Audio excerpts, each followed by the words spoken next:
Now, of course, there's problems with CrossFit, just as there are with anything else. Like, for example, me personally, things I would take away if someone was doing CrossFit without aspirations of competing is handstand press-ups. Just get rid of them. The risk is just too high. Most people just you don't need to do them. There's no benefit to a handstand press-up over just doing a strict press unless you're trying to compete or you specifically want that skill. Same with a lot of other stuff, like a lot of the kipping skills. If you want to compete in CrossFit, yes, 100% you need to do them. You need to learn how to do them. If you're doing CrossFit for health or for fun or whatnot, there's not really a good reason to do it, because if you're trying to make your back stronger, do strict pull-ups. Otherwise, yeah,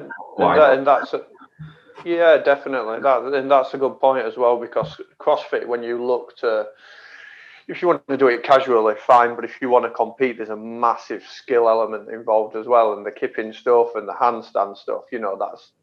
It's very skill based, isn't it? It takes a lot of mastering to be good at it, because, like you said, fundamentally, you are not going to be,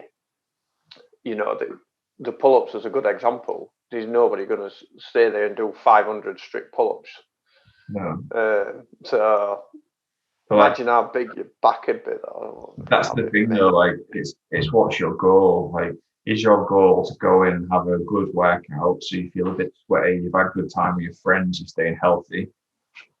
What's the difference between doing 15 strict pull-ups or 25 kipping ones? If you're competing, you need to be able to do both.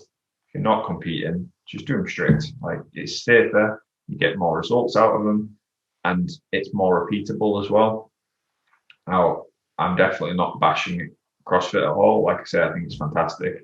I just think it does talk about scaling, but I just think the way it's scaled needs to be adapted a little bit.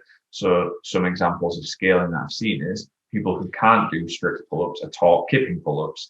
I think that's backwards. I don't think you should be doing that, because when you do a strict pull-up, if you don't have the structural integrity in your shoulders to pull yourself up, you just can't do it. So there's not the risk. If you're doing a kipping pull-up, as you come back down here, all your body weight is about to go straight through that joint. Bang, there in the bottom position. If you're not strong enough to do a pull-up, what makes you think your shoulder is strong enough to catch all 90 kilos of you in that position there without it causing any injuries? It just doesn't seem right. It's how you progress the scale of it. Like that just doesn't seem sensible.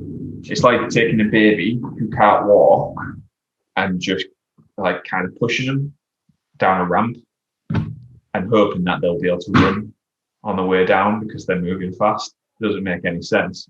You need to teach them how to walk on a flat surface, run on a flat surface, then run up a hill.